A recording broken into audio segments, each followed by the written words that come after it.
नमस्कार, मी तुषाली पुंचे आणि आपण बघत आहात RNN न्यूज। प्रत्येक नागरिक हा असुरक्षित बनत चालला। महाराष्ट्रात मणिपूर सारखी परिस्थिती झाली तर अवघड होईल। आम्हाला कोणत्याही भिकारड्या योजनेची गरज नाही असे रविकांत तुपकर यांनी म्हटले। मला सांगा, इकडे सोयाबीन मध्ये लुटायचं, कापसात लुटायचं, पीक विम्यात लुटायचं आणि त्याच्यातलेच लाखो रुपये लुटून त्यातलेच 1,500 रुपये आमच्या लाडक्या बहिणीला द्यायचे। सोयाबीन कापसाला जर का उत्पादन खर्चावर आधारित भाव दिला सगळ्या शेतमालाला तर आम्हाला कोणत्याच भिकारड्या योजनेची गरज नाही। त्यामुळे ह्या योजना निवडणुका डोळ्यासमोर ठेवून आणलेल्या आहेत। हे मला असं वाटतं की राज्याचे मुख्यमंत्री एकनाथ शिंदे आहेत, त्यांच्या अधिपत्याखाली सगळं मंत्रिमंडळ काम करतं। तर एकनाथ शिंदे साहेब मुख्यमंत्री झाल्यानंतर ही सगळी परिस्थिती दिवसेंदिवस बिघडत गेली असं माझं स्पष्ट मत आहे।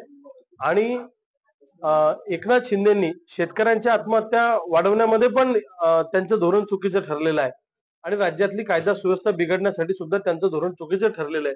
त्यामुळं या राज्यामध्ये जे काय घडतं त्याची सर्वस्वी जबाबदारी ही मुख्यमंत्री एकनाथ शिंदेंवर आहे।